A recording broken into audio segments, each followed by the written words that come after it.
All right, what's up, guys? Welcome to Rev 1211 Life, where we are in the book of Philippians.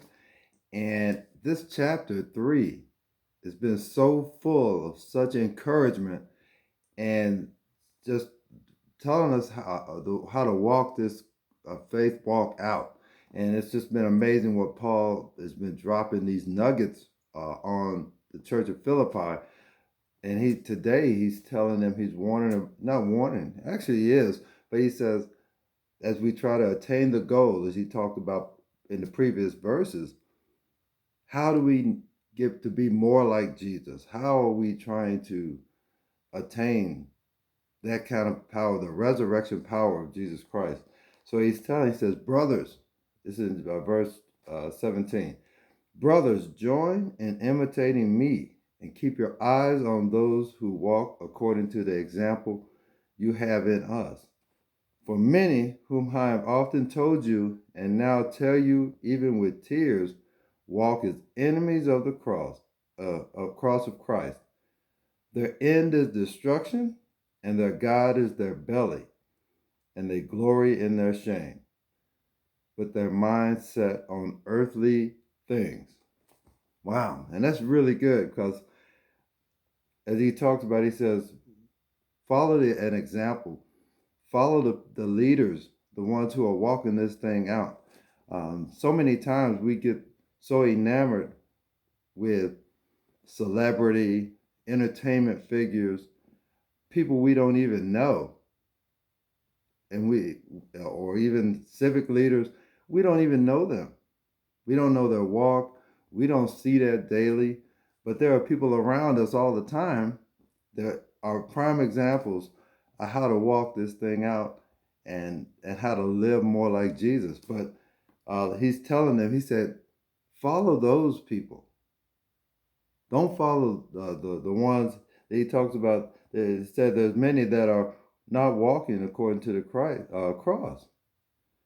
He said even with tears, he's telling them this. He says they walk as enemies of the cross.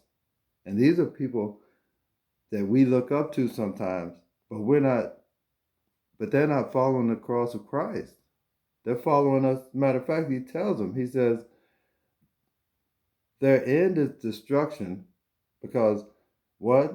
Because their belly is their God and they glory in their shame. And we see this all the time. That are people, even on social media or what have you, people are just doing what they want. Sin is rampant, but they think we're watching them. We think they're godly people, but they're continually, obviously, outwardly walking in sin. But we look at them as though they've got it together. But what they're doing is, he tells them, he says, their God is their belly. And that sounds weird, but they are doing nothing but clinging to this world and satisfying the desires of the belly. And that means that could be with the food, but that means just the things of this world that they desire, that it's just about them, that they're going after, and that's what their God is. Whatever their desire is, whatever makes them happy, whatever, that's who their God is. So we have to be very careful watching people who are just satisfying the flesh instead of seeking after Christ.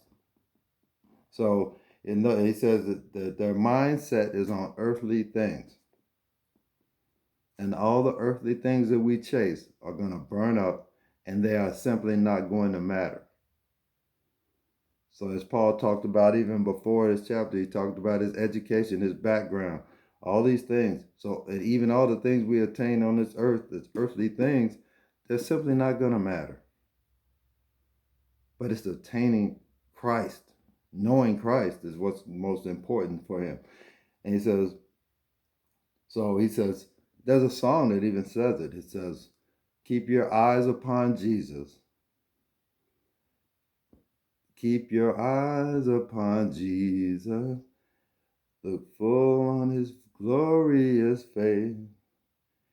And the things of this world would become strangely dim in the light of his glorious grace. So what he's saying is, the more we focus on Christ, the more these things of the earth are just simply not going to matter. They're not as important. So that's what he's saying today. And we're going to keep moving. Lord willing, tomorrow we'll talk more about where our citizenship is and how much we really care about these earthly things that simply won't even matter.